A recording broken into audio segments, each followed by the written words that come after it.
So I'll call the council meeting to order, and we need to excuse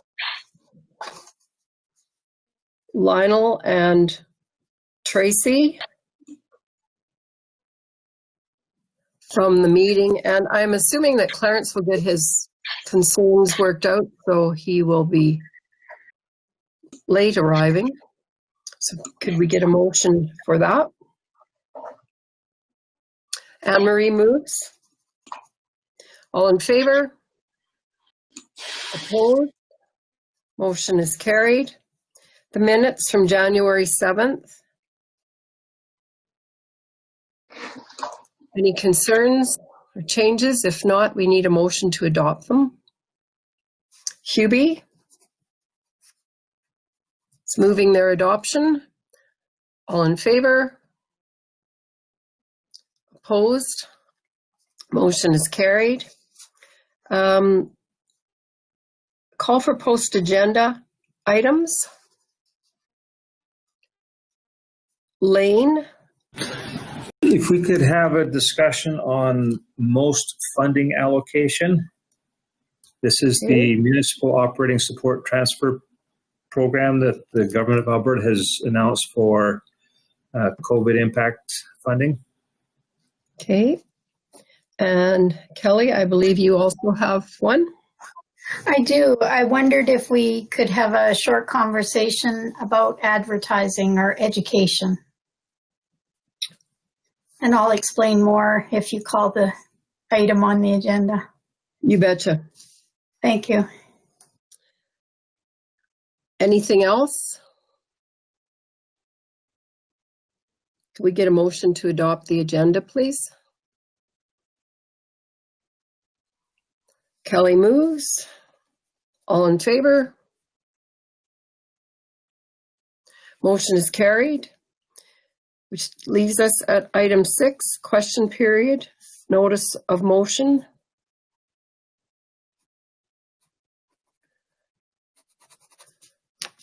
Where we'll pause to see if there are any questions. There are currently no questions. Okay.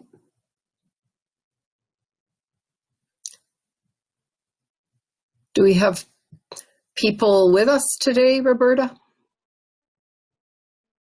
Yes, there are 8 viewing. Great.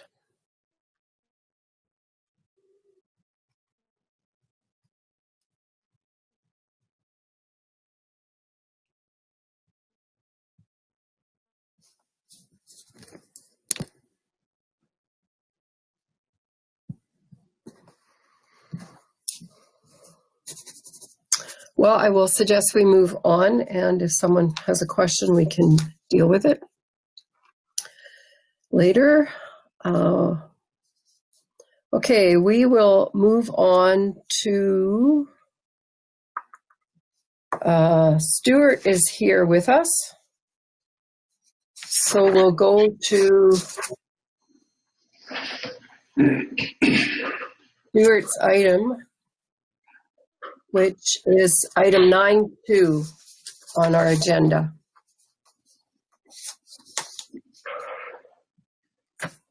All right, Raven Council, thank you very much for taking time for me today. Through direction through Council, we decided we needed to make a policy set in stone on how we do donations within the fire service. And I do believe that we've come up with a policy there. It's available for your review. I do believe it was presented to you with your decision package. I like the way it's laid out. I actually like the levels where originally I hadn't really thought of putting a platinum type level in there, but when you get to such a dollar increment, I think it's important that that a person that goes over and above a level be recognized, right, and awarded with an appropriate gift. So I really like that platinum level. So at the end of the day, the policy is in front of you, and we have two options here. We can proceed with the review and additional edits before circulating the final draft for review by partnering municipalities, or the above policy, or we could proceed with the above policy, then circulate to partners or ask for approval of the policy, and then circulate to our partners as information only. I think the object to the two options of presenting it to our municipalities is so that, in particular, the CAOs can hopefully be on board with that recognition and maybe have that same policy throughout the County of Newell, rather than we have our policy and then, Bassano has their own policy to Dutchess. So I think it's an effort to try and standardize and keep it the same across the county. Thanks, Stuart. Are there any questions or concerns or suggestions for changes? I like the idea of circulating it rather than just doing it and then having to change it if there are some good ideas come from it. So I guess we need a motion. Kelly? Recommended action? As presented. Okay. So that would be option one. We'll circulate it for their review before the policy is formally approved by our council. All in favor of that motion? Opposed? Motion is carried. Thank you, Stuart. Thank you. Did you have anything else today for us? If I could just add real quick, as many of you probably know, the feedlot here outside of Brooks caught fire yesterday. It appears there was a bit of a grain dust explosion within the structure. 5:30 this morning, they were called back out for a rekindle. And I would suspect that they're probably going to go back out a few more times yet, just because there's so many nooks and crannies that we just can't see everything, and they can't get everything. I wasn't the guy on call this week, but I was called to go there to actually use the brand new mobile emergency response unit that Council so graciously allowed me to purchase last year. And we filled SCBA bottles, or I filled SCBA bottles while Barry ran the scene and got things done. It's estimated in the 3-hour span with that system, I filled roughly 45 to 50 bottles. So all the firefighters and the chiefs that were on scene, Dutchess was there as well, came up afterwards and said they were so thankful that that was right on scene and that they didn't have to ferry bottles back and forth from scene to fire hall and stuff like that. So everybody's very appreciative of this new asset for us, and it's going to come in handy for a long, long time. Questions for Stuart? So Stuart, I haven't driven by there for a while, but there's sort of like an elevator type of structure? Is that what the fire was in? Yeah, it's an elevator structure that holds their raw grain.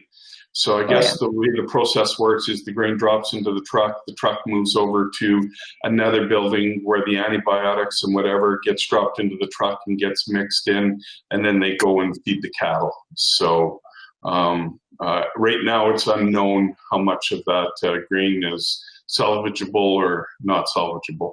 So, yeah. Well, thank you for that update. You're welcome. Seeing no questions or nothing else for Stuart, we will go backwards in our agenda. Thank you, Stuart. Thank you. And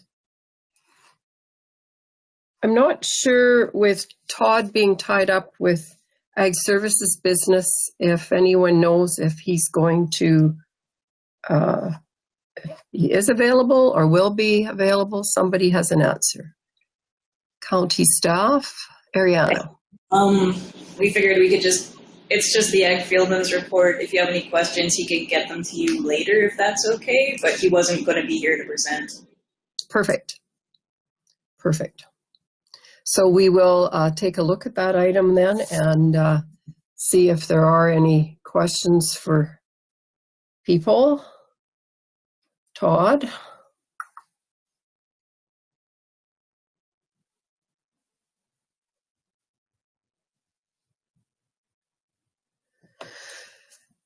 Paying attention to some of the farm type newspapers, the strychnine thing is being talked about in most rural counties as being a limited source right now because of COVID and the fact that some of the chemicals come from India. Clarence has joined us.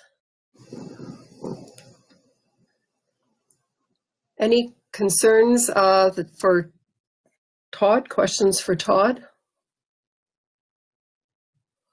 Okay. We need a motion then to accept his report. Ellen moves. All in favor? Opposed? Motion is carried. Okay, so we'll go on to item 9.3, letters from Ratepayer.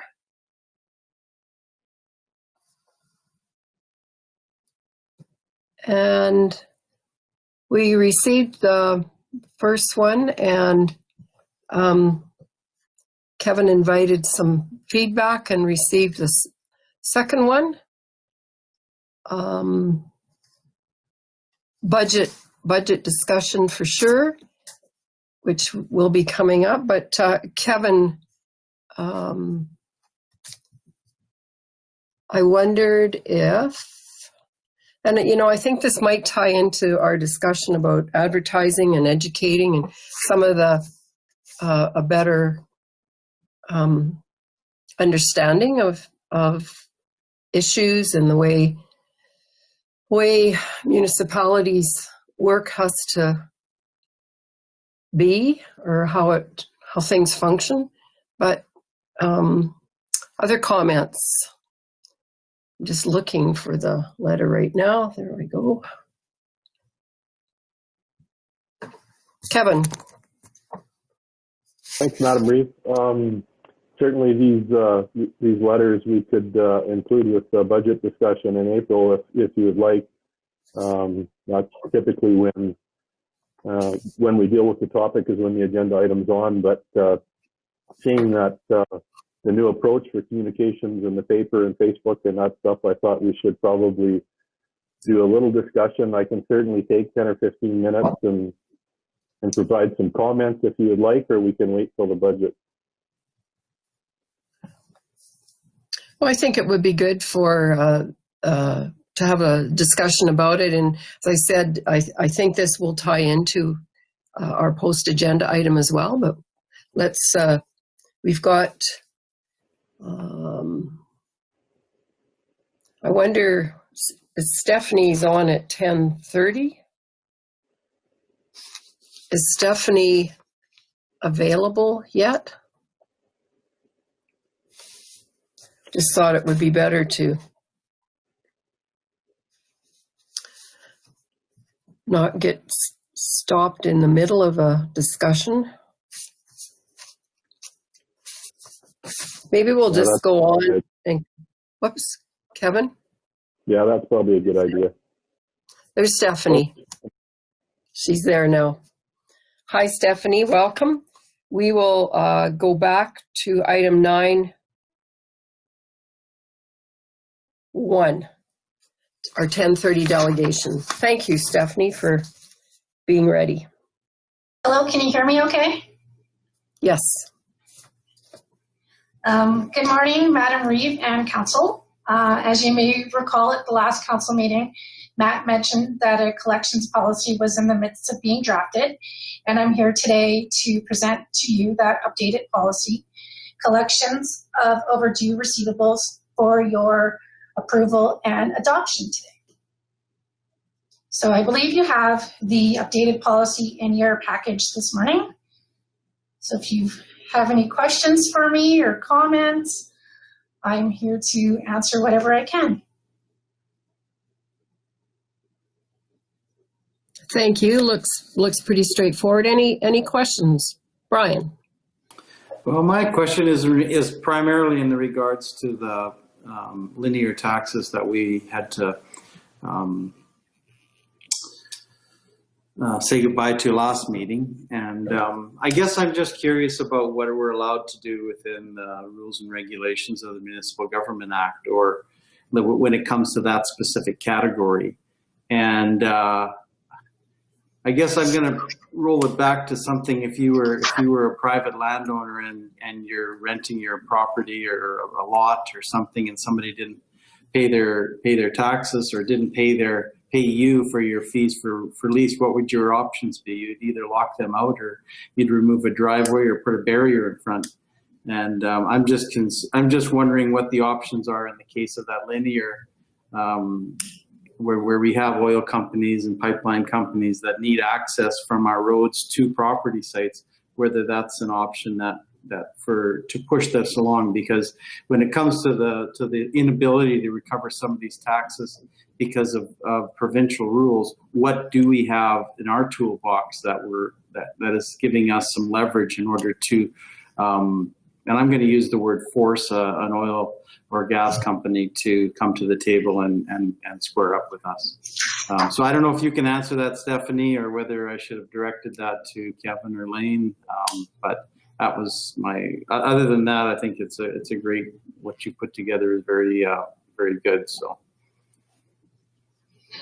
Well, from my perspective and what I can answer to, this at least gives us a guideline, and it's in black and white that we've itemized the steps that we will take to attempt to collect on those taxes. I know that there is a section of the MGA that we have referenced in here that we can follow. But yeah, you're right. I mean, we can't just take pipelines away and hinder that. So I'm not sure if I'm not, maybe Kevin or Lane can speak to this, but I know that we are hindered to so much that we can do. So at least this little bit will show people that we can follow certain steps in hopes to gather some of the money that we're owed, in hopes that we don't have to write off what we have in the past. Thanks, Stephanie. Any comments from Kevin or Lane? Kevin? Thanks, Madam Lee. So, yeah, the linear tax collection, as we know, is a big item with RMA and all of the rural municipalities for these companies that don't pay. Unfortunately, the trouble runs when they get into distress, is they have so many other creditors that are in line, and there is absolutely no priority for linear taxes currently. So we need to lobby the government to put something in place that linear taxes are treated the same as any other taxpayer, and I think that's important. For now, the only option that we can use is to go through the court process to sue the companies and then proceed to try to seize assets and sell them and recoup.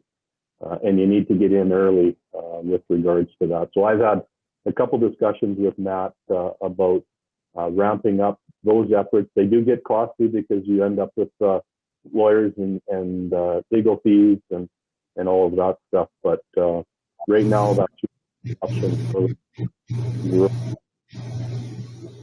Stephanie mentioned. So, Kevin, you couldn't pull out a driveway? I don't think I'm. Yeah, I don't think. I think that would put us in a not a very good legal position if we were to take it through the courts to do something to that level. We can certainly talk to the lawyers and find out if there's anything outside of suing that we can use and report back if that would work.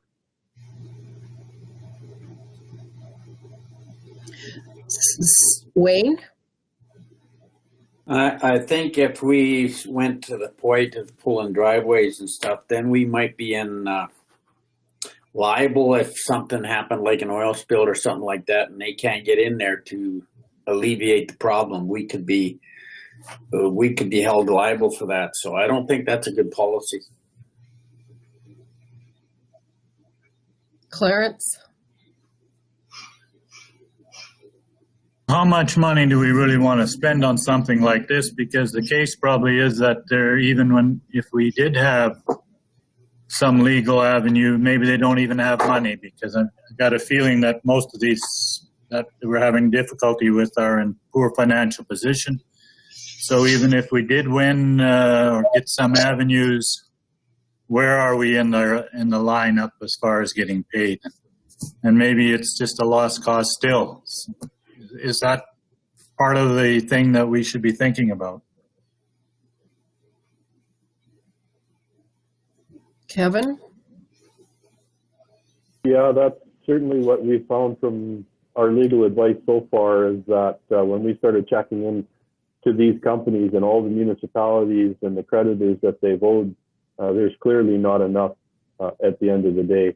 And when this goes back to another company, as we've just seen, those taxes are lost. That new company takes the assets over and starts for whatever the receiver provides for direction to them. But I do think it's worthwhile to find out if there are any other mechanisms that we can try to do to force the hand outside of what we know we can do.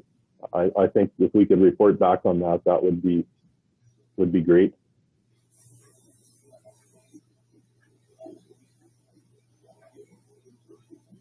I'm seeing from Brian that would be an appropriate thing to see what the answer to that question is. The government knows it's an issue eventually. Hopefully they're trying to do something about it. Brian? Yeah, I just was going to move ahead with option one, which is approve the updated collection overdue receivables policy as presented. That's my motion. Thank you. Further discussion? All in favor? Opposed? That, excuse me, that motion is carried. Thank you, Stephanie. Thank you. Have a nice day. You too.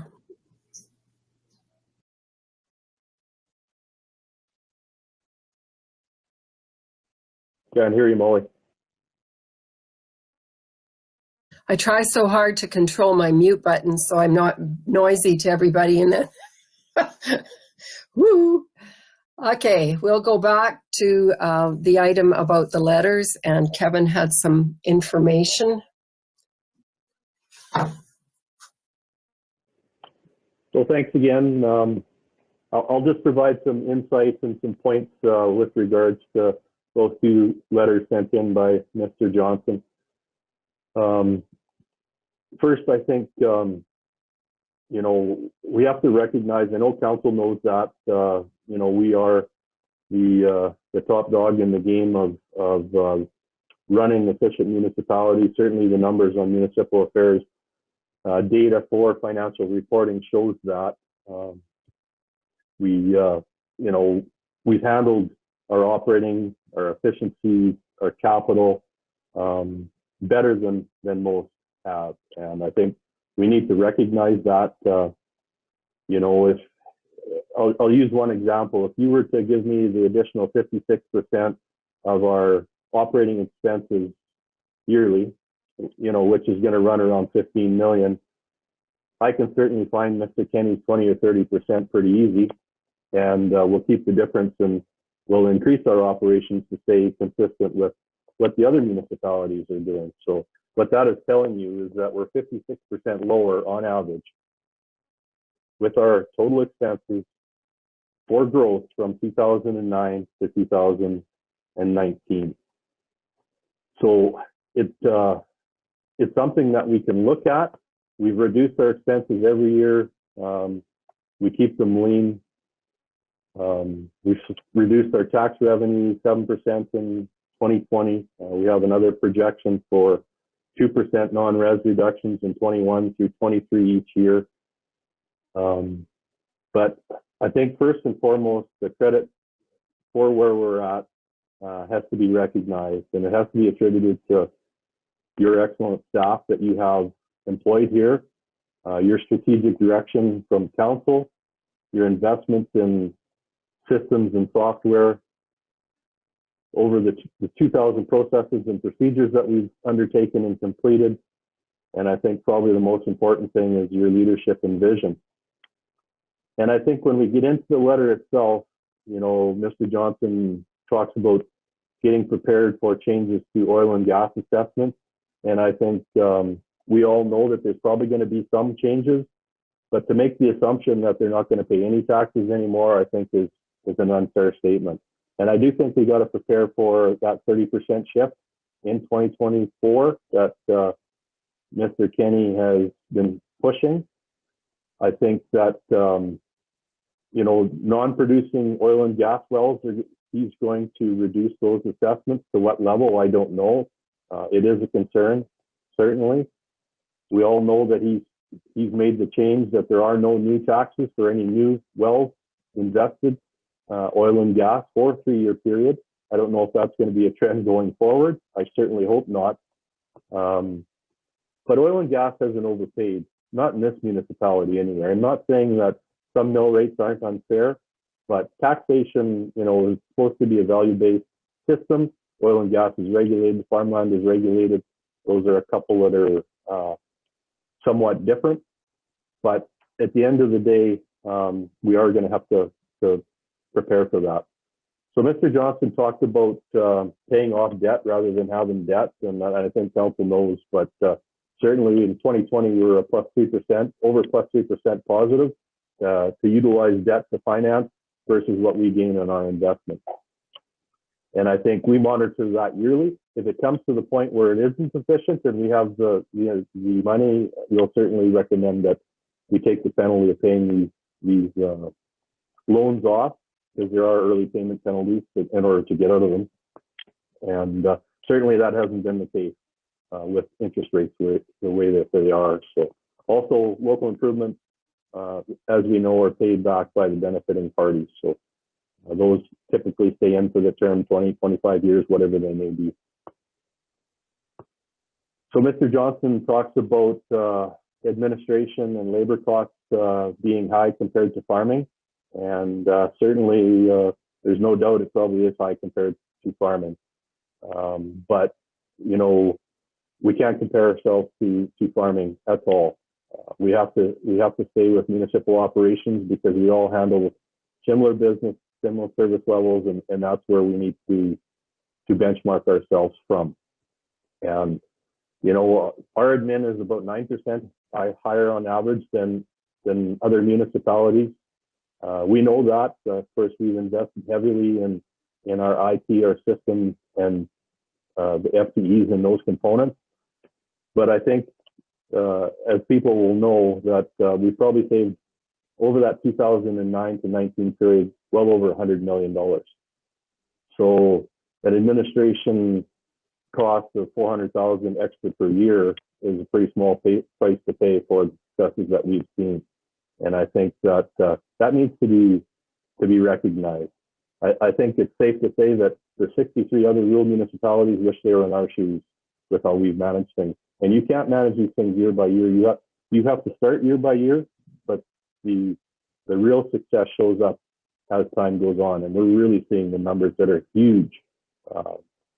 Looking at the county of Mill, we get calls all the time on how we do things and how we, you know, processes and procedures is big. 2,000 of them that you go through every exercise to make it as streamlined as you can, which we do. And I know the public doesn't see that. Mr. Johnson talked. Yeah. Just I see, I can hear you, but I know it's a little bit muffled at times. I don't know what's going on. I see Clarence looking like he's straining to hear, and I know Ellen sent me a text. I'm just wondering if other people are. It's just a little muffled at times. Brian's agreeing, so I don't know what to suggest. No, I was just going to say that I hear everything Kevin's saying. It is a little muffled, but I can hear every word. So I can hear Same him very here. well too. Yeah, it is. It could be better, but it's fine. Oh, okay. If I shut off my camera, does that help? No? If I No, speak closer? okay. I think it has something to do with your speaker or something, your mic. Okay. Well, I'll try to speak a little louder and see if that helps. I was talking about administration. I wrapped that up. The next thing he had suggested is that there not be any more new pavement and that we just look at resurfacing roads and completing the bridge work that we have to do. I think that's a go forward option for council if that's something that you would like to do. I don't think that, certainly it's a different service level. Obviously the paving plan put together by the engineers and adopted by council has dictated the roads that we wanted to complete, and I think industry and the public have been very happy from the feedback that I've received, and so, but it's certainly an option to consider. Mr. Johnson talked about mowing less, contracting some mowing work out, and I think reducing service levels in hamlets to the point where grass isn't watered and it's only mowed for fire purposes, and I think certainly that's something to consider, but I think we get 99% more compliments than we get complaints with how we handle things. So it wouldn't be a service level I would recommend, but at the end of the day, any of those services can be cut out in a budget that council sees fit.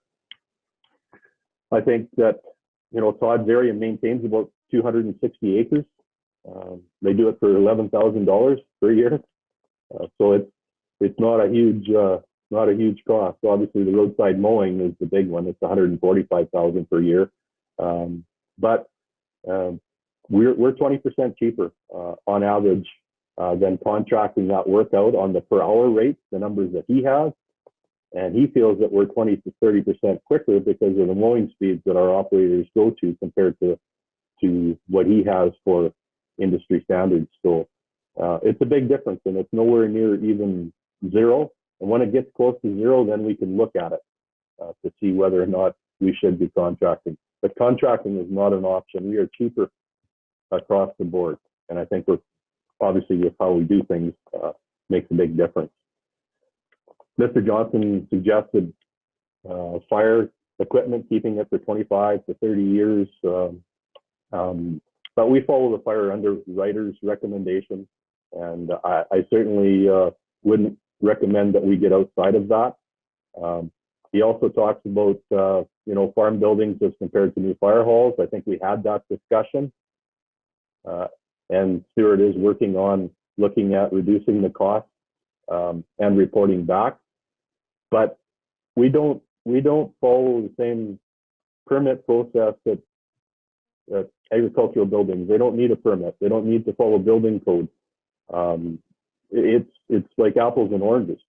And so, council knows that. I just think the public needs to know that we just can't put a full building up in a hamlet and use it as a fire hall. It doesn't work. But that doesn't say that there isn't ways to find cheaper proposals than what he's looking at. Potable water, they talked about, contracting testing out to some local hamlet residents that need some money. That's not an option. We have to, obviously Alberta Environment regulates licensing, and they have to have certified operators, and NRSC does a great job. There's some economies to scale there for them looking after everything, and we're a beneficiary to that. Same thing for hydrants. He talks about not using hydrants for flushing to go to somebody's house. That's not really an option. Obviously, the hydrants, people don't want to pay for water being flushed through their tap for the greater good it's also really efficient for the operators to be able to just go out as they're going, do the test right there, and move on. So I just don't think that those recommendations are worth considering. Reducing service levels in hamlets, reverting to gravel surfaces, that's obviously an option if council likes that, but I don't see it as feasible. In fact, the hamlets give us a lot of credit, and they appreciate the work that is done. So, and they don't come with a big cost. I think Mark's cost for the entire hamlet every year is about $90,000, and that's really reasonable. He talked about having graders do the plowing in hamlets, and we can't have graders doing the plowing in the hamlets. First of all, they're about 50% more than using the plow trucks, the little plow trucks. Little plow trucks have sanders so that they can do sanding at the same time. They move quicker. They go from place to place quicker. It's not a feasible consideration. And I think obviously graders they're big and they don't work well in hamlets, but they also don't work well with driveways and winging snow. They're just not the most efficient. Not to say they can't be used, but certainly what we're doing is the most efficient. He talks about shoulder pulls and having the graders start to pull sod back up on the roads. Obviously, we know those discussions we've had over the years, and that meets more resistance than it does support. So obviously, shoulder pulls are more efficient than rebuilding roads, and we're down to 30,000 a kilometer, and they do work out well. Talks about truck drivers handling just snow plowing. Well, truck drivers do a lot more than just snow plowing. Obviously, gravel haul and graveling is a big part of their job, but we do have to remember that we're 20% less than average per kilometer than the average municipality. 20%, and that's huge. So I don't think that our road network system and how we manage it is expensive in any means.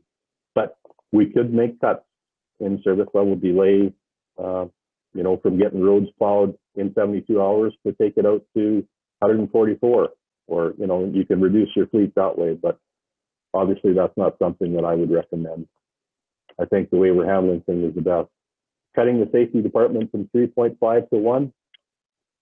We know what the province and what regulations we have to follow, and it just increases every year. We know that the service capacity of our staff before we added the additional one was totally unfair to keep them working under those workloads.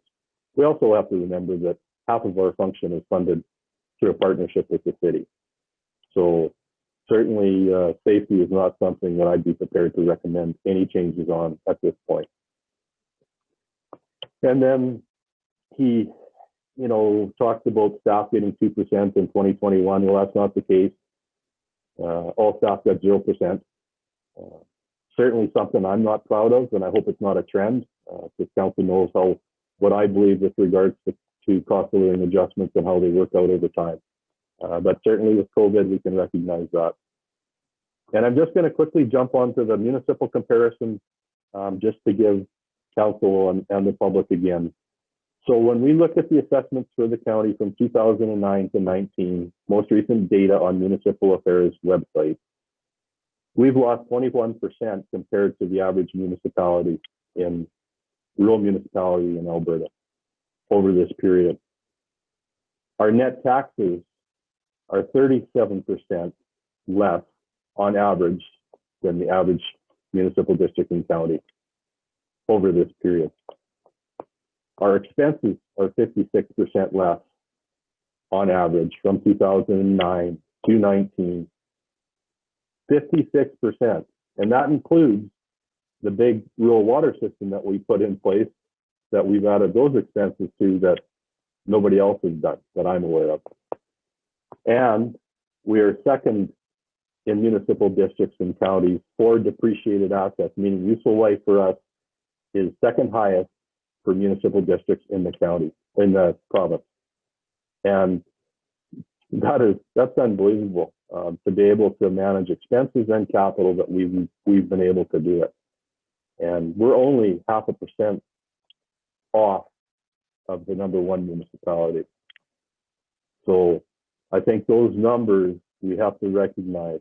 And I'm just going to close by saying we lead in all areas of municipal operations, structures, execution, management, investment in capital. We manage our service capacity, processes, and procedures very, very well, and look like no other that I'm aware of in the province for municipal districts and counties. And you don't have to look past these numbers to see that. And we've had, as I mentioned, well over $100 million compounded in the savings over this period. And that's astounding. And again, I think the credit goes to council for their leadership and direction and our excellent staff that we have in place. That's my short response, 16 minutes.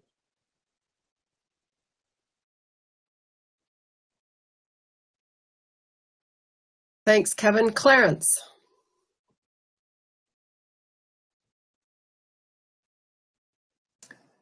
Thank you, Kevin. You know, when I read Blaine's letter, and he says it himself, there's things that I'm not aware of. There's a lot of things he's not aware of, and Kevin just went through a whole pile of them. When I look at it, when you start comparing how you run your farm to how you have to run a county that has so many different aspects to it and so many different expectations from the people you serve, you can't compare that to how you run a farm. Some people will never, on a farm, will never increase any particular part as long as if it doesn't make any money. At the county level, we have to do things that maybe don't make any money, but meet the expectations of people we serve. The comparison is totally, you cannot do it. And when you do it, you just run into problems. When you start thinking that, you know, you want a water system like we had 30 years ago when we took it out of a dugout and we all tried to purify it the best way we know how, and all of us are lucky to still be alive because what we were drinking. You know, it's mind-boggling. And that's what, I think there's a lot of missing information. And Kevin, you've just done a heck of a job of going through that. And people who aren't involved don't know it. They just do not know it. I'm not knocking Blaine. He's just going from what he sees from where he's at, and that's running a farm. He runs it very well. But it's not like, you can't compare that to running a municipality. First of all, and I think very few people really recognize the extent that we have to do things because of regulation. And it's just something we can't get around. So a lot of the things he mentions are things that we can't legally do. So, I mean, I'm glad you went through it. I think we should answer them, because when I read that letter, I think, we've had all those discussions. We've discussed just about every single one over as long as I've been on council at some point in time, and made what we thought was right. But I also don't agree with the fact that it's always should be status quo. I think we're proud of our county, just like we were proud of our farms, and we like to increase their viability, but we also we're concerned about the way they look. And certainly our farmsteads and everything today look way different than they did 30 years ago. And so should the county. So I think we've got, a perspective from one individual. Let's not worry about it too much. I'm darn proud of what we have at the county. And I think it should be pointed out a little more, because people do not understand what we have. So that's just kind of my 2 bits worth. It's a letter from a perspective from where a lot of individuals are at, because that's where they're at, because they have never been involved in what we've, as a council, have been involved in. I've probably never been to an annual meeting, which we don't have anymore because nobody showed up. So let's not overreact to this. A letter back is fine. explain some of the things, explain some of the stuff that has happened, that we do agree with that we have discussed that, we've taken a position on it. We're proud of the way our county looks. We're proud of the improvements we made, and we're going to continue to make improvements, and we're not going to live it back in 20-year-old types of scenarios that are being talked about in that letter. So that's my 2 bits worth. Thank you very much.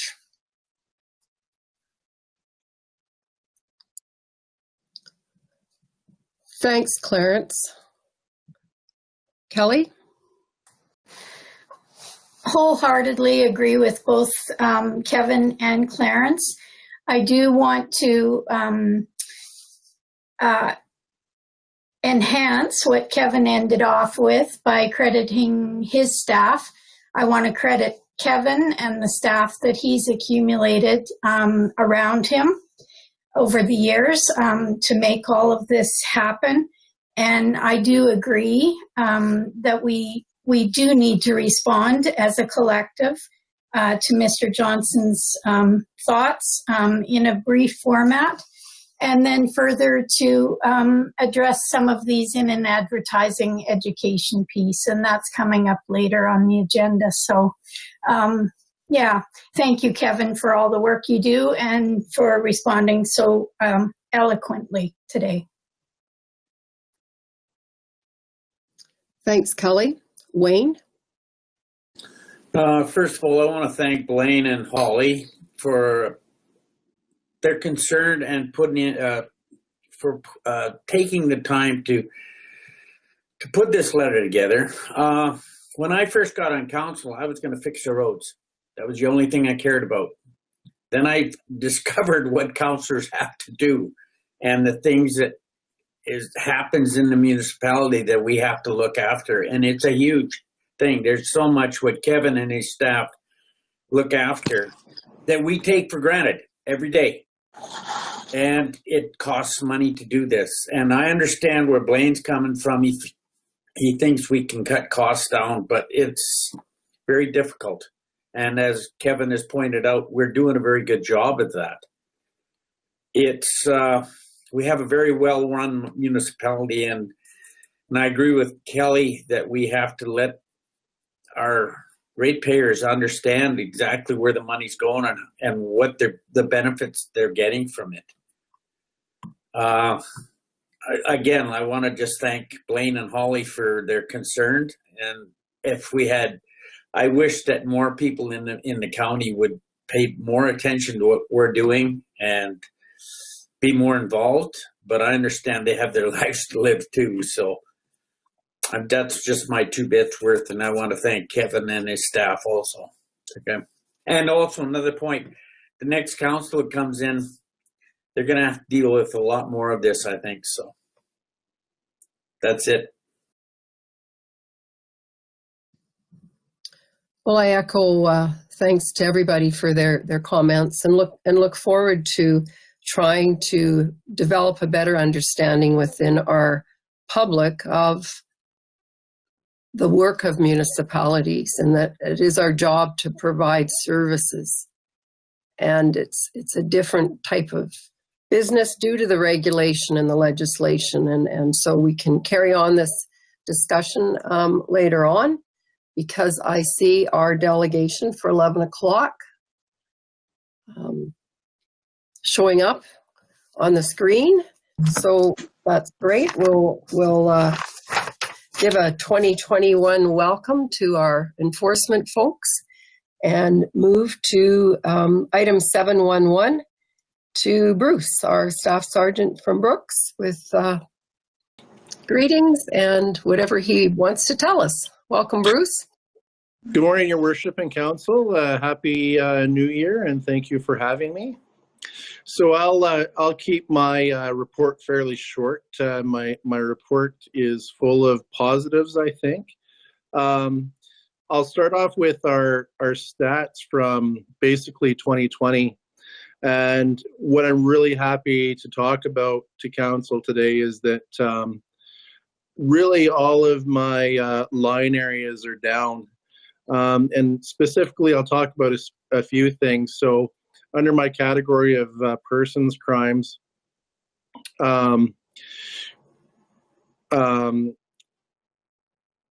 assault, so that is the one area that is up 9% overall. Our assault complaints are up 33%, so 24 over last year, 32 32 2020 over 24 in 2019, so up slightly. Nothing concerning there. I think that's just kind of, I don't want to say a trend, but they're up slightly. So I don't know what to attribute that to, but nothing that's on our radar is anything that's concerning. When we drop down to property crime, and the property crime area has been a hot topic for certainly our rural partners and RCMP, K Division all over the province. So what I'm happy to report is that property crime, that line item is down 22%. Specifically, break and enters are down 8%. Theft of motor vehicles are way down. They're down 38%. Theft over 5,000. We had one more occurrence last year over 2019, so that gives it a 10% increase, while theft under is down 21%, so from 43 to 34 last year. And again, possession of stolen property down 46%. Mischiefs are down 25%, so that's encouraging. Next page, page 2, I want to specifically talk about mental health, because that's another topic that has been on our radar, especially over the past year with everything going on. And I was very shocked to see in our stats that our mental health calls in the county have actually gone down 32%. So we had 22 complaints 2019 down to 15 in 2020. So compared to the stats coming out of the city, those stats were up. So I'm encouraged to see that in the county, that figure's down. We can speculate onto a number of different reasons why that is, but it is. So I'm happy to see that. Correlating with that number, I want to look at our survey codes at the bottom of page 2 in the red, common police activities. So continuing with the mental health theme, we track how many people that we have to transport that are in crisis to the hospital. So out of that 15 complaints, we only had to transport one person to the hospital that was in crisis. So that's also a positive figure. Moving up one from that, we look at spousal abuse, and that is up significantly, that crime coding. So 39% increase in 2020 over 2019. So hard numbers, we had 59 files scored spousal abuse. In 2019, we had 82 in 2020. Again, considering what we've been going through in 2020, that number doesn't surprise me. That number has also gone up on the city side as well. So we're continuing with putting the message out there that there's resources available. Certainly, we have lots of partnership with our community partners, and bringing that message to folks that if you're having a hard time at home, there is help out there and there is resources, and reach out to those. I'll speak about COVID-19. I'm happy to say also that in the county, in total, Brooks Detachment has received 51 complaints of COVID-19. That's between the city and between the rural area. So out of all those complaints, only 2 have been from outside of the city of Brooks in the rural area. And I looked up those complaints this morning and they were both unfounded. So nothing came of it. It was dealt with. So I'm happy to say that on the county side of things and the COVID-19 response, I think that the citizens are doing a really good job. We're not hearing on our side of the house anyways any significant problems with that. So that's another area that I'm really pleased with, that seems to be going well. so far on our side of the house.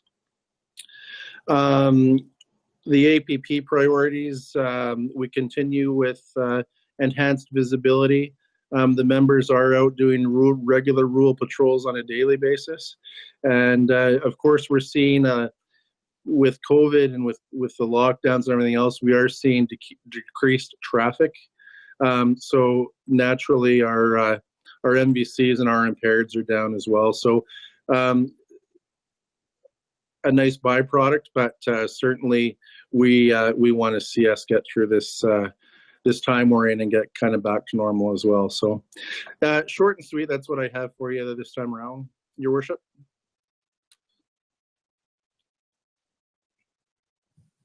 Thank you, Bruce. Questions? Hubie? So Bruce, you find that when people need some counseling for mental health, that it's been tougher because of COVID to see people and actually get some counseling? Oh, 100%. I mean, there's a lot of different factors at play. I mean, look at us today. We're a council meeting that we'd normally be sitting in the same room having, we're doing over the internet. So the access for people finding mental health services has been strained due to COVID. Like I say, though, I think there's been a really good advertising campaign, not only through regular media. I know Kendra's done a lot of good work in this area as well, of trying to make people aware of how to access mental health things. But I mean, I think we all realize that the longer that we have to struggle through this pandemic and get things back to normal, more of a toll it's going to take on people and their well-being. So certainly something we have to keep an eye on. Thanks, Bruce. Other questions for Bruce? All right, we'll move on to our other detachment and welcome Sebastian here. Good to see you, Sebastian. Hope everything's going well. Good to see you as well, Molly. Hope everyone's doing well, and good afternoon. So I'm going to go over our third quarter results based on your IPP, and then I'm going to want to highlight some of the mental health stuff as well. So as you know, the third quarter for us is October 1st to December 31st. We were able to do 17 youth engagement based on our community engagement, which is picked by the County of Newell, and actually all of our constituents was their priority. As you know, with COVID, a lot of them weren't in person, they were online, which was great because we got a lot of help from Kendra as well, and Brooks too. So we were able to almost double our numbers last quarter from that partnership. So I really appreciate that. We had 10 event participations for the Halloween. We had everyone out, and actually we were able to stop. We had an impaired driver who was flying through our streets during kids trick-or-treating. Luckily, we were able to catch them and seize their vehicle. We were able to pass candy to all of our areas in Rosemary, Gem, County of Newell residents, Bassano, and Assar. Participated in Remembrance Day. Obviously, we made sure we sanitized everything before we did participate in that. With the safe roads, we had 4 impaired drivers in our communities in the County of Newell. 70 tickets were given to motorists over 140 kilometers an hour. As you know, with some of these restrictions and stuff, we're trying to limit as much interaction we have with the public for everyone's safety. So these numbers are a little bit lower based on that. Now, we have noticed an increase in speeds over 140, so we're out there quite a bit. And we also have some help from Red Deer as well, Brooks traffic unit, so that's been quite helpful. We did 171 proactive crime patrols, and as you know, that's us actually, my members doing at least 45 minutes in your rural areas, showing the flag and also trying to help prevent crime. We had 77 hot spots, which were included in our night patrols because we did have an increase in break and enters in our Hussar area and a little bit towards Bassano, so we were able to pick new spots. We had 2 sudden deaths, and we had 12 MHA transports. So unfortunately, here in our area, our MHAs has gone up, and our transports has gone up as well as our more serious mental health. And I'm going to go further on that as I continue into the report. We had 8 charges laid for serious persons crimes, and these are defined by sexual assaults and assault. We have seen an increase in sexual assaults. Most of them are historical, and we're dealing with it, and quite a few charges have been laid recently. Major events. So we've had already another 2 separate calls for mental health persons with rifles. We're noticing an increase in mental health where it's more dangerous. If you hadn't seen the news report in Rosemary, we had a female who was dealing with a mental health crisis who had a knife and threatened to kill one of our officers and then repeatedly rammed him with their truck. And luckily the vehicle that was ramming him was unoperable, so it couldn't continue. So we are seeing more of an intense with mental health. That person is still in a mental health facility. That's as much as I can comment on it, but there are multiple charges laid in that. We did, one of the nice things, we had a break in there with a rifle. We finished a DNA warrant. We've identified the 2 SOCs, and they will be charged and arrested here in the next couple of weeks. So like I said, for mental health, I can only assume, I'm not a medical professional, is that the reason I think maybe that some of our rural areas are having a little bit more issues is because from speaking to our mental health people we deal with in the communities, is their main concern is the lack of availability of therapists in their area. A lot of these residents going to Brooks or going to Strathmore is a financial hardship that is hard for them, as well as when someone's dealing with a mental health crisis, it's not, a lot of people say, well, why don't they get help? It's a very hard thing to do. And having the crossroad of having to drive somewhere to get it and the wait. I had a lady who told me she had to wait 5 months to see a therapist in Brooks, so she had to go to Strathmore. And for anyone, even for myself, I'm fully employed, that's a financial hardship. So for us, I think I'm hoping in the future, I know with COVID and financials, that there may be some more either mental health workers in these communities or just access for transportation. Because I definitely do see that as it's coming in the future with, some of these COVID, the aftermath with financially is more mental health concerns, and the lack of availability to our residents is definitely concerning, and it's something that they wanted me to bring up. Because as you know, the RCMP, when we show up, we're the crisis state. We're not really, we want to help, but there's only so much we can do as police officers. So that was something that they wanted me to bring up. Now, some very good news is last quarter, we had a huge increase in break and enters, and we had a 90% decrease from last quarter. So that was quite nice to see. Other than that, I would also like to say is we had a report in one of our communities of possible drug dealing going on. And I know a lot of people asked about the new APP and how the RCMP can help. But one of the amazing benefits I noted was how much support I was able to get. I was able to get the Brooks GIS to come help with surveillance. And then I was able to get, won't go into it, but we were able to surveil the house 24/7. And able to find out that there wasn't sales of drugs being gone, more use. So we were able to move on to another project. So just having those resources from Airdrie and stuff to come, and the ability of equipment that we could use was quite amazing and beneficial.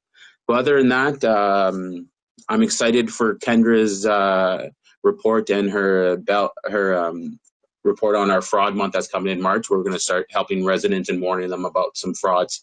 We've had almost $250,000 in frauds this last 5 or 6 months. So other than that, that's my report. If anyone has any questions or concerns, let me know. Thank you, Sebastian. Questions, anyone? All right, we will move on to Kendra's report then. Thank you, Sebastian. Thank you. Hi, everyone. So yeah, I say this at the Safe Communities meeting as well. I try and keep my reports a little shorter than they have been in the past. Basically, since the last meeting that I was at, we've been continuing our car seat clinics once a month. We did not do ours this month or in December, just because obvious reasons, the COVID restrictions. We're hoping that we'll be able to continue with our February date. We know we have a lot of expectant mothers that are expecting their first that really want to come in and get theirs done. So we're kind of trying to make some plans for them so they can still get them done. But other than that, we've done a lot of in-school presentations, not really physically there, but videos, Zoom calls, stuff like that. We even had, like it is written in here, we had Constable Carmichael go by the Francophone school here in Brooks, and she was socially distant, but was showing them the police car, which was kind of cool. Lots of fraud presentations, like Corporal Andrews mentioned, it's a hot topic right now. And for the month of March, which is Fraud Prevention Month, we are going to have the Bassano detachment talking every Friday for 3 weeks, talking about the different kinds of frauds, what you can do to kind of recognize them and stuff like that. So I think that's going to be really valuable. We also, I believe it's, oh my gosh, my dates are all jumbled in my mind. For the 29th, I believe that's next week, for Bell Let's Talk Day, that's going to be our topic for the radio ad, is mental health and stuff like that. We're kind of going to use that topic as a segue to start talking about it more on social media. And like they've mentioned, like kind of showing more of a segue into how to access everything, because we have a lot of resources in our community, and although a lot have wait lists and stuff like that, we still want people to be accessing them, because there are some that are faster to access in the meantime, waiting for counseling and stuff like that. The one other thing is that for our social media, we've been reaching a lot more people. I'm really happy with the amount of reach we're getting for both genders, all age groups, all that kind of stuff. I can monitor that stuff through all of our social media accounts. And I never thought I'd be talking about TikTok on a work meeting, but we got a TikTok account. I set it up a few months ago, and on this report it says we have 9,000 followers. In the last 3 days we actually went up to 13,000, and it's just fire videos of the officers, kind of informational stuff, so that we can engage with the younger age group. There's a lot of kids and youth on there. There's actually a surprising amount of adults on there, which I was shocked at least. But we have people messaging from the States, from other side of Canada, people asking questions and getting those questions answered. We even have 2 people that have reached out to us privately and been like, hey, I'm a patch collector, can I have some patches from your fire department? And they all are really in awe over the resources that we have in the city and county here, and how engaged with community we are. So that is really great. One other thing I'm really excited about is I know that we have Super Kids tickets here in Brooks, and the Bassano detachment has been utilizing them as well and being really great at giving them out. But through speaking with Sebastian, we kind of agreed that it's a little not weird, but inconvenient to hand a kid in Bassano or surrounding in their jurisdiction a ticket that they can only redeem in Brooks. And especially in COVID, when they're not really coming into Brooks for a lot of things, I thought it would be suitable to kind of change the businesses and make them their own version of the tickets. So we're just in the process of getting those printed up, and then they'll be able to hand those out and kind of support more locally within Bassano, which I thought would be really valuable. We're updating the Super Kids car. We're going to make sure we're taking I know not a lot of people probably know what it looks like off the top of your head, but it says Super Kids across the side, and then there's 2 kids wearing helmets on the side. And we're going to take the kids with helmets off and put the Safe Communities logo and the city and the county logo, and then RCMP and Municipal Enforcement. Just because we wanted to update it a bit, we realized none of the relevant logos are on there that we would want, and we want people to know that that Safe Communities, that's who owns that vehicle, and the city and county are the ones that are supporting Safe Communities. So we want that appropriate recognition. The rest of the stuff on here is just stuff that's on all of my reports. Crime mapping, I always encourage people to check out crime mapping. We have it for all of Bassano and surrounding area, and Brooks and surrounding area, so it's updated daily and you can see what crimes are happening around your property. Engagement tracking, I just wanted to throw this out there. I'm speaking with Corporal Harms here at the detachment, and I keep track of all of the engagement that we have as far as like Safe Communities and the officers and stuff like that, and community engagement.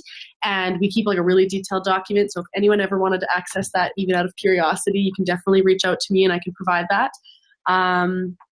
Other than that, yeah, like I mentioned, we have some car seat clinics coming up, and we have a virtual presentation with BCIS next week, and it's basically just on first responders and 911. They requested it, and I figured I'd make it available to the general public, but that is the gist of my report. Thank you, Kendra. Clarence has a question or a comment. Good morning, Kendra. Thanks for that report. Pleased to see you recognizing that it's important to be local when you give those tickets out. That's great. But my question is really a little bit, wondering if you're at liberty to give a little bit more explanation on the types of fraud that you're seeing or examples of them. Because when you start talking $250,000, that really did surprise me. Thank you. Yeah, I was just going to say Sebastian actually has a unique one that he could bring up right now that I was going to segue to him. I'll let him answer this one. Yeah, I can actually talk about some of the, it's quite a few different files. So one of the files is we had a lady, she was contacted by, we believe, someone in either Africa or Asia that said that there was a warrant for arrest from the Bassano RCMP and that she owed $30,000 or she'd be arrested. This individual has no record, never been in trouble, and actually is a psychologist. So like it can happen to anyone, believed it. They gave her a number to call the Bassano RCMP. It wasn't us. It was a different number. She called. They said, yep, you can pay with Bitcoin. Unfortunately, they went to Medicine Hat and put $10,000 to $15,000 in Bitcoin. And once it's there, well, there's nothing we can do. We have 2 warrants for it, but Bitcoin is it's very hard. So that's one incident. We also have an incident where a CRA, I'm sure you're all aware of the CRA scam, where people call in about it and inform them that if they paid them $5,000 in gift cards, then they wouldn't be arrested. So that was one. We had one for $150,000 where a business had sent a check in the mail. Someone took that check and was able to e-deposit it into their account, and which is interesting that it's allowed that much money. Turns out there's no limit to the amount of money you can e-deposit. And we're getting close to between 250 and 300,000. And we have about 7 or 8 small frauds were on Facebook. So people, as everyone knows, is Facebook buy and sell. What people are doing now is they're taking pictures on people's properties. Let's say someone took a picture of my pickup truck. They'll create a fake name, John Smith, have a picture of themselves, put it on the buy sell. I'm selling this pickup truck. And then they'll say, okay, send a $500 deposit. They send a $500 deposit, and then they disappear. So what we're looking to do with some of these information sessions with Kendra is we've already pre-recorded them, is have a topic. One's going to be about the RCMP and the CRA doesn't call you or let you pay through Bitcoin. If you have any issues, go to your courthouse or actually Google and look up the proper phone number for your detachment. We have one about Facebook, Bitcoin, about sending checks in the mail at this time and age. We actually have another company just sent a $70,000 check that we're working on now.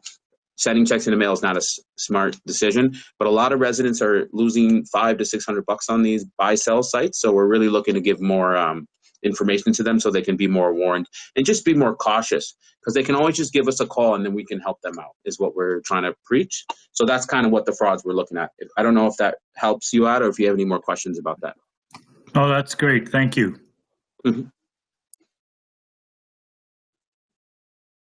Quite a range of scams, for sure. Yeah, as I'm hoping that March is going to be a good time for me to, again, like use that segue to go on to, I know I can't reach everyone with social media, but use all the avenues that I have access to kind of spread awareness about that. Because even we work in the field where you're experiencing it all the time, but there's still new ones all the time. So just trying to increase that awareness and getting out to everyone through different media methods, I guess. Perfect.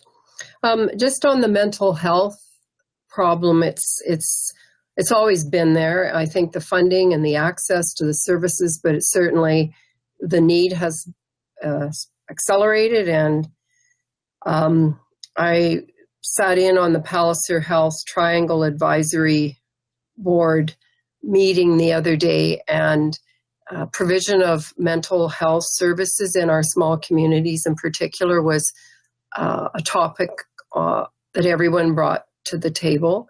So I think certainly our Palliser Health people will be looking at that and what they can do, and the lobbying the government and Alberta Health Services. So the issue is out there, and I think is affecting lots of people, as you guys are pointing out in different ways. All right. No further questions for RCMP. John Nesbitt from our county enforcement. Welcome. Thank you. Good morning, Reeve and Council. I'm here today to present the Council report for the October-December 2020 time period. And as per the Alberta Traffic Safety Calendar, our department during those months focused on pedestrian safety, seat belts, and winter driving.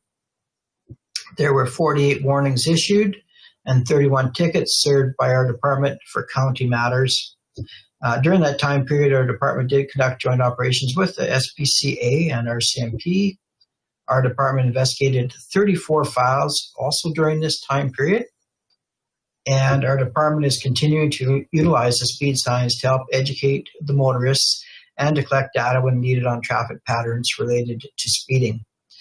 And as usual, I've enclosed a report providing further information on the tickets versus warnings issued by our department for the county only and the case files investigated. And I guess I also just want to make another comment as per what the RCMP were saying. Our department as well have noticed with COVID matters, knock on wood, that it's been nil. No calls to our department on that. We hope that trend continues. So yeah, it's been good that way for us. And we've noticed, yeah, with COVID that our operational response and how we're dealing with different matters.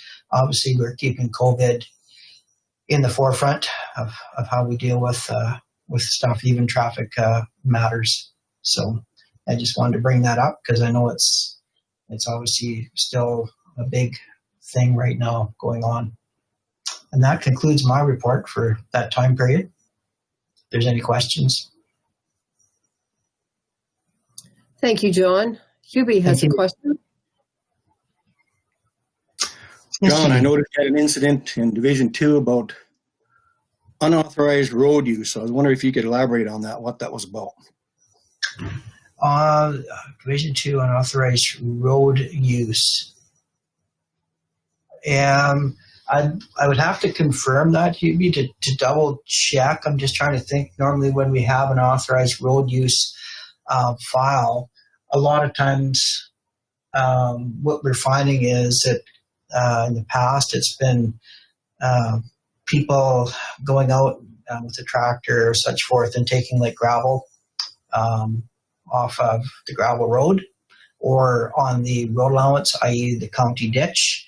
So basically doing some work that hasn't been through prior agreement or approval from the county.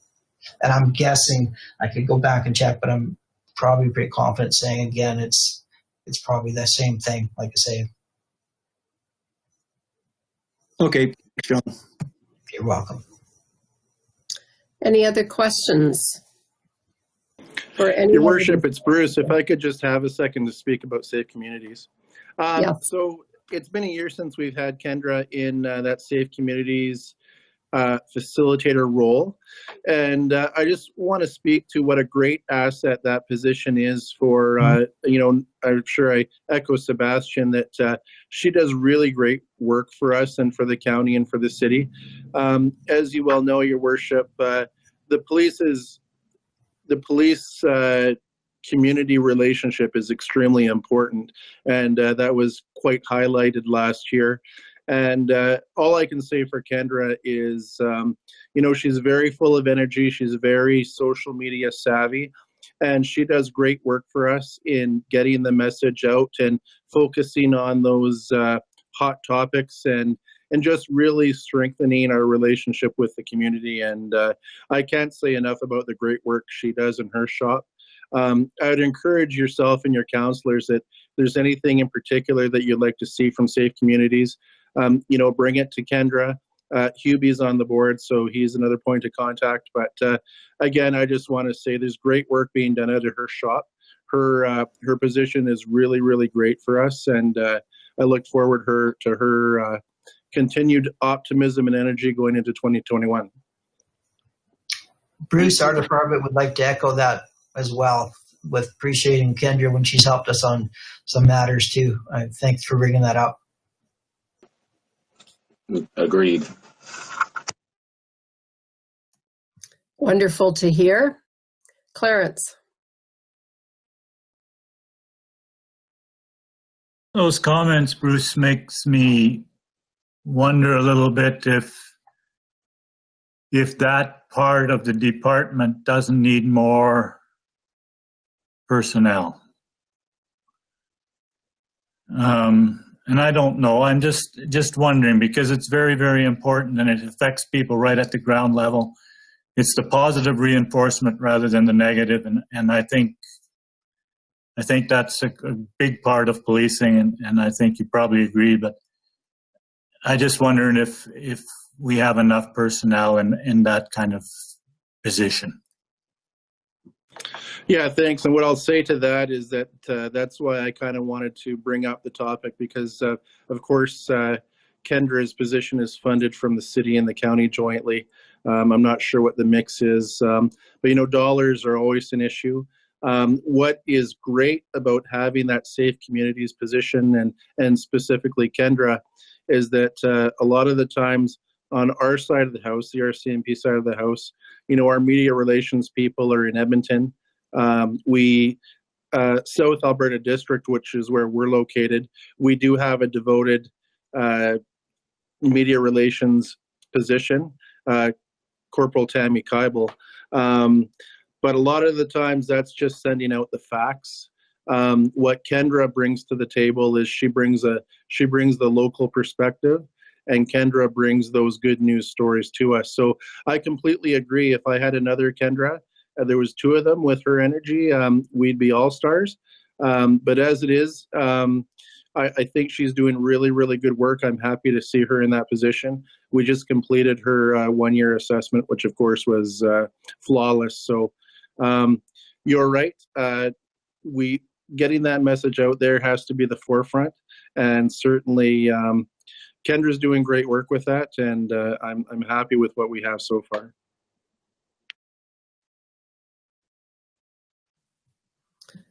Yes, it's a 50-50 funding model with the city, and I think that it has not ever been discussed since we initiated it at our table quite a few years ago now.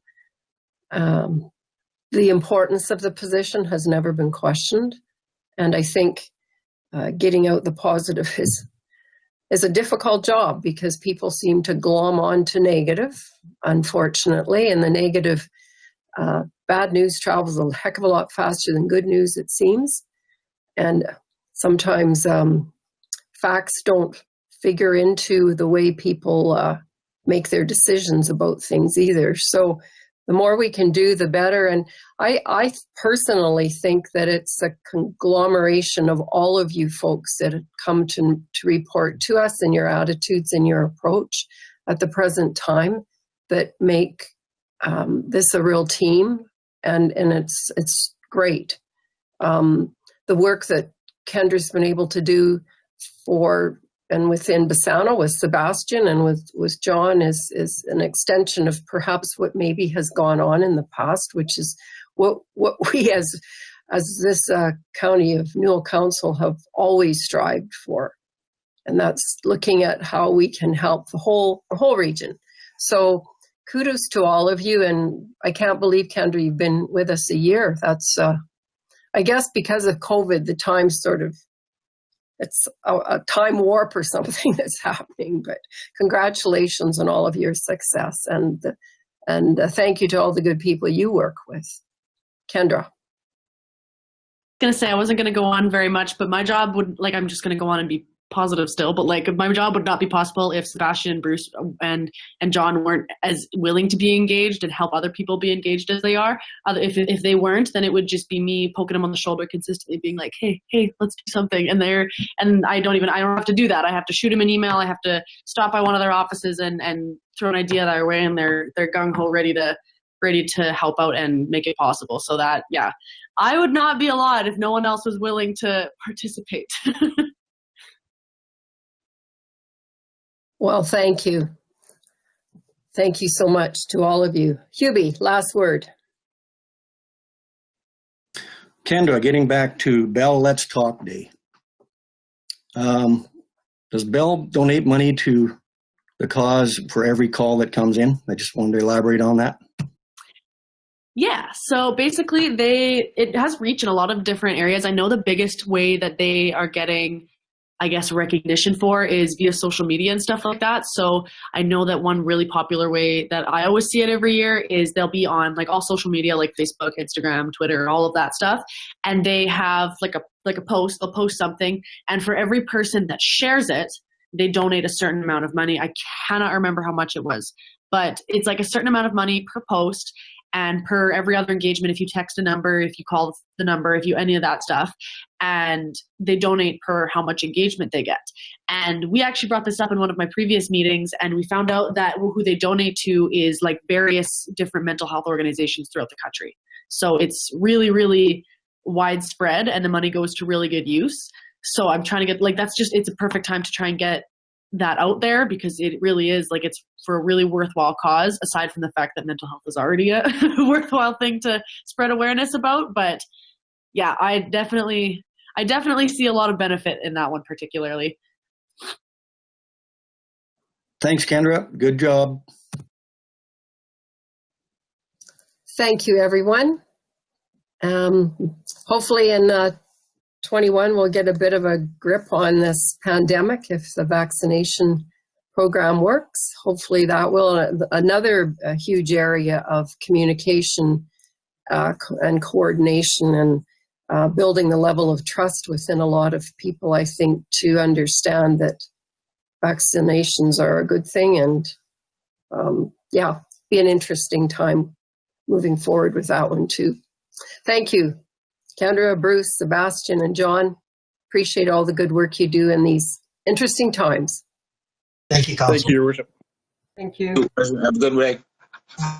You bet. All right, Council, we'll move back to our agenda. And just to make sure, item 9.3, Kevin has been given direction to proceed with a response. Is that, Kevin, all that you need? You want me to respond, or you want it to come from council?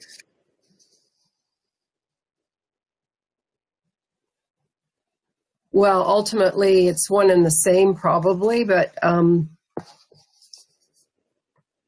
guess I'll throw that back at council. Brian has his hand up.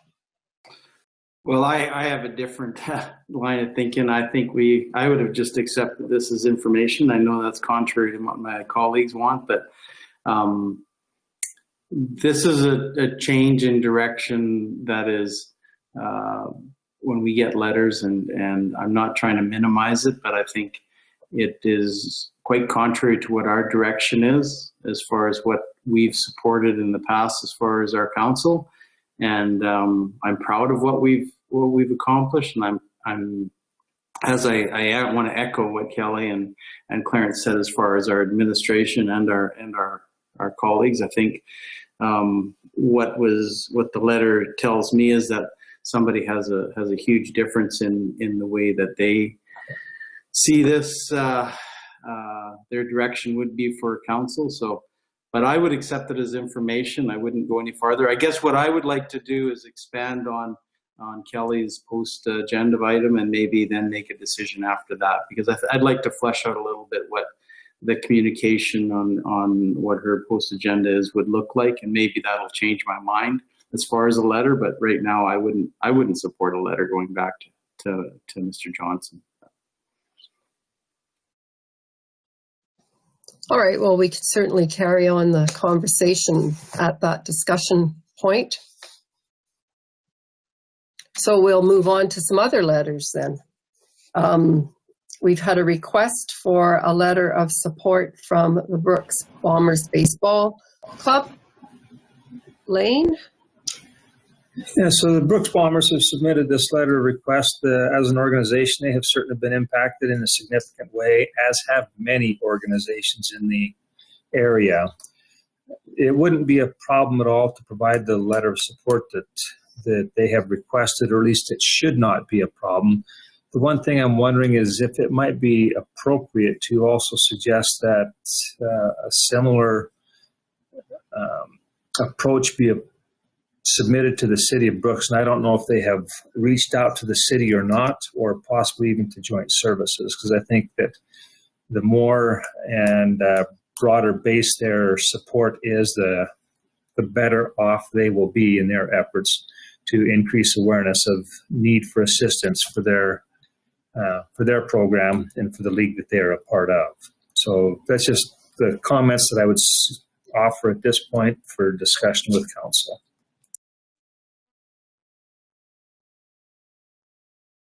Wayne? I would make that motion for a letter of support. And also, Molly, I was wondering if you couldn't take this to joint services and request maybe that they think about each of the municipalities having a letter of support also for this. And just ask them if they'd be willing to do that. Thanks, Wayne. I'm making the assumption that the request would have gone to the city as well, but certainly we can take it to joint services so that all the municipalities are aware of it. We can get that on the agenda for the February meeting. So, Wayne, your comments were to write a letter of support, to make a motion to support. Did you say that? Yeah, to support the Brooks Bandits, yes. Yeah, to write a letter of support for what they are asking, which I think is just about trying to publicize the importance of the baseball league and the province, to the province. Brian? Madam Reeve, I heard Wayne say the Brooks Bandits. I think he meant the Bombers, but I just wanted to make sure that that was clear in the motion. Sorry about that, Brian. I meant the Bombers. So. And I probably repeated it too. All right. Any further discussion on the motion? All in favor? Opposed? Motion is carried. And then the other motion for a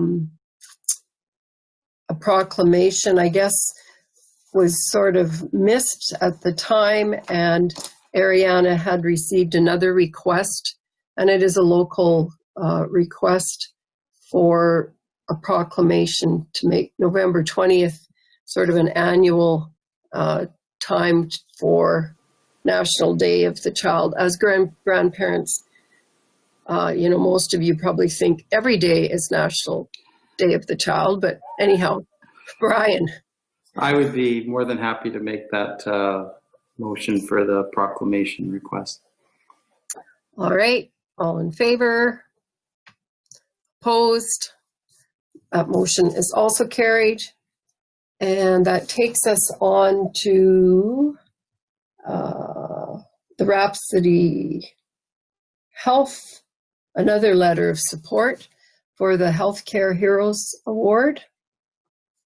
In fact, I might be going back and forth in this agenda.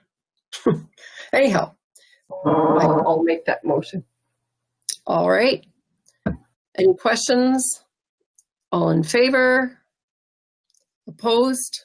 Motion is carried. Ariane and I have that letter ready to go, and certainly I think with a situation around COVID in our early experiences that our folks in our local hospital in Brooks had lots to deal with, so this is a very deserving nomination.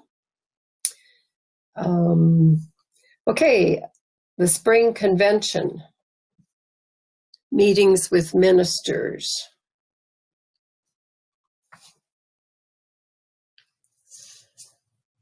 So, does anybody have any ideas how long they think Rick McIver will be our minister? 2 weeks. 2 more weeks, and then there will be a shuffle?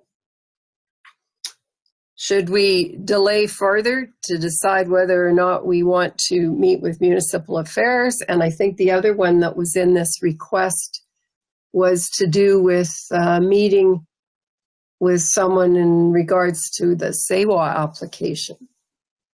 I think that's in there somewhere, isn't it? And so What minister would that have been that we were focusing on? Was that municipal affairs as well?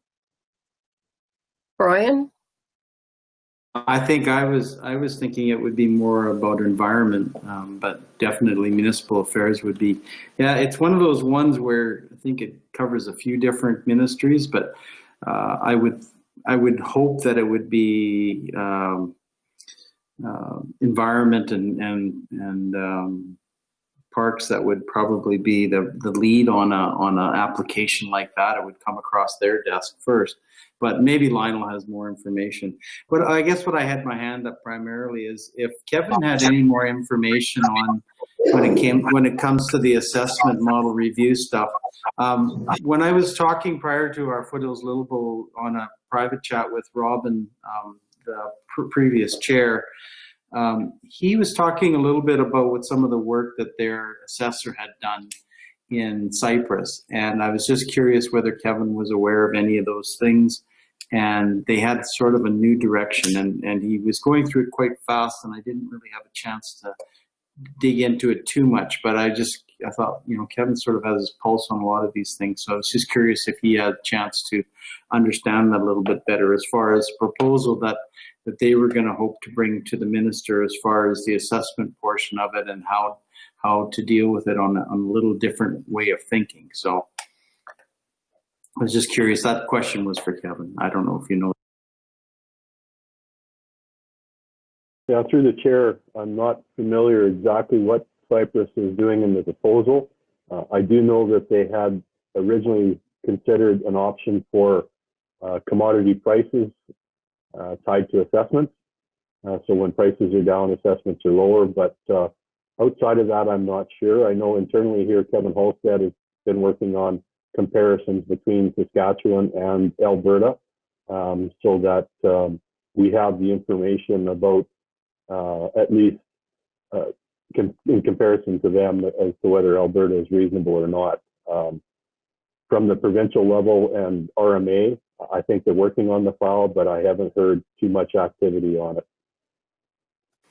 So knowing that, would you suggest, Kevin, that we continue with our direction as far as trying to meet with whether it's the Treasury or Municipal Affairs, Oil and Gas, Minister Savage, whoever that is, to try to advance this line of thinking once we understand a little bit better? Or do you think that we should just continue to use the form of education, I guess? Yeah, I think education is the best. Obviously, I think the fall convention will probably be the one that will have some traction for this more than right now because of the 3-year hiatus. But I think we've got to keep it on the agenda for everybody and take every opportunity to talk about it that we can moving forward. And I also think that the municipalities like Cyprus and Newell and those that are affected by this need to work closely together on coming together with a consensus. Not to say RMA can't represent us, but they don't represent, they sort of pick the middle point. And sometimes when you're on an end that's affected more than the next, you don't get the same consideration. So I think there's some consideration needs to happen to continue a focus group outside of RMA.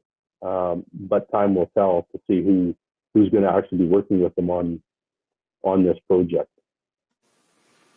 Yeah, I totally agree with you, Kevin. I think that having us divided rather than working together on a solution or education / solution for this issue is probably the best way to go about this. And I would hope that we keep those lines of communication. I know Molly, you know Dan Hamilton quite well, the Reeve, and from Cyprus. And I just think that it'd be good if we are going to meet with a minister, if they're willing to do it with us, and we have sort of two forks to go to those meetings with. I think it just bodes well for the message that we're trying to send.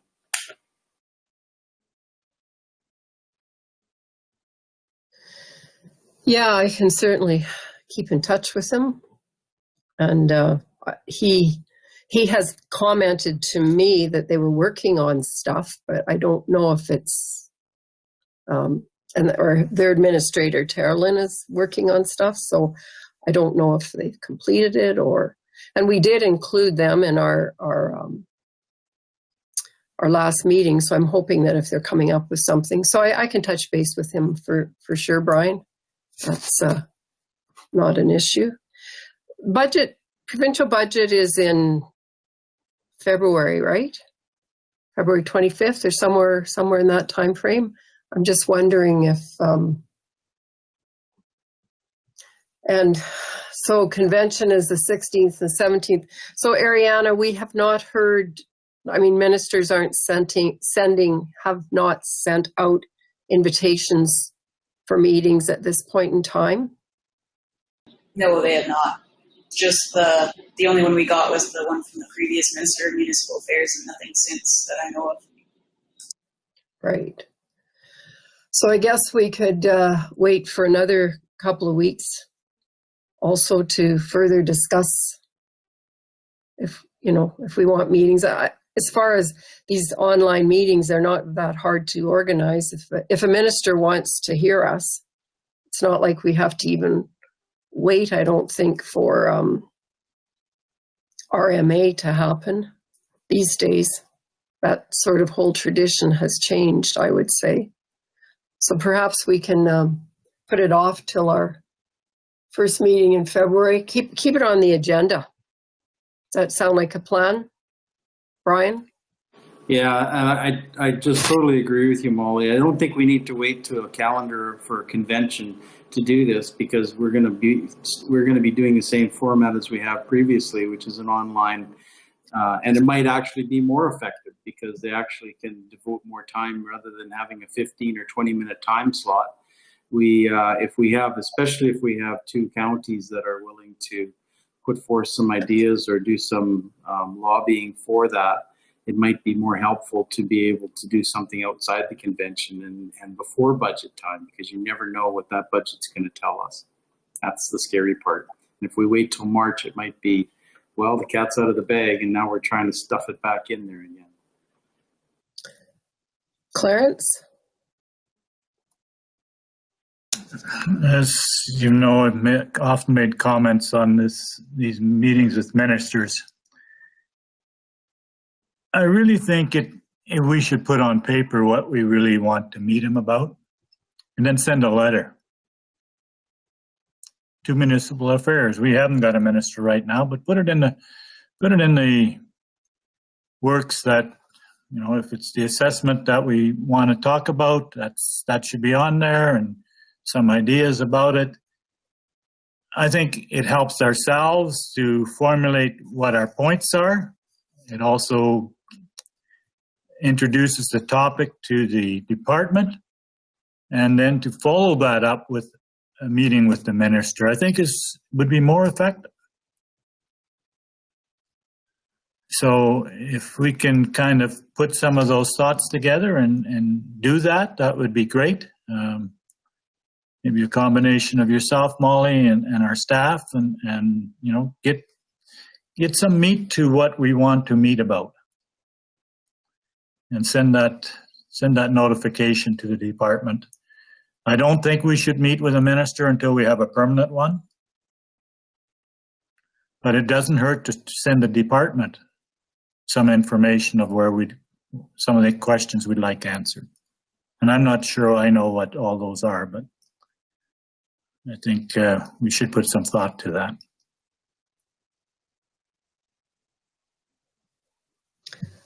Well, they do usually want an outline for sure of what it is we want to talk about. I know when the last meeting that I recall having was with Rick McIver in his transportation role in regards to Fisher Bridge, and Kelly and Kevin were, Mark as well, I think. Well, maybe it was, anyhow, Kelly, I thought that was a fairly good meeting, as ministers' meetings go, when you're asking for bazillions of dollars.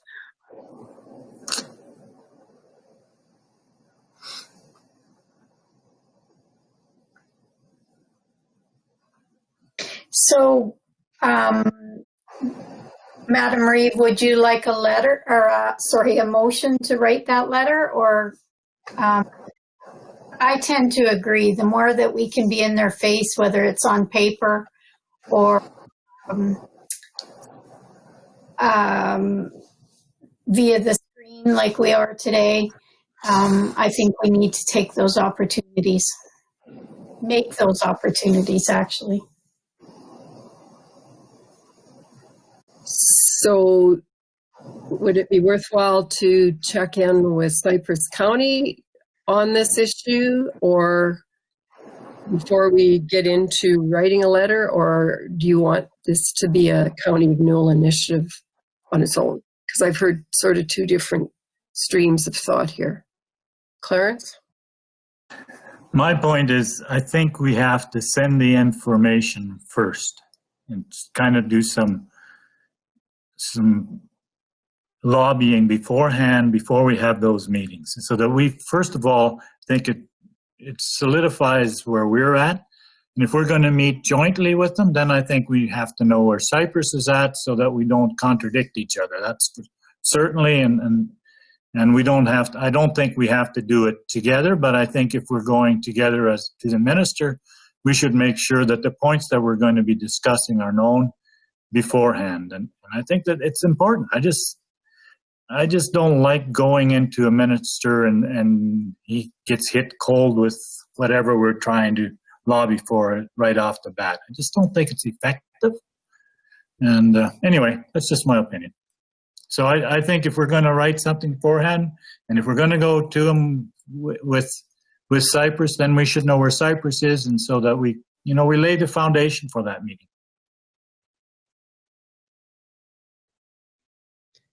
Wayne? I agree with Clarence on that point, because it also makes our arguments more concise.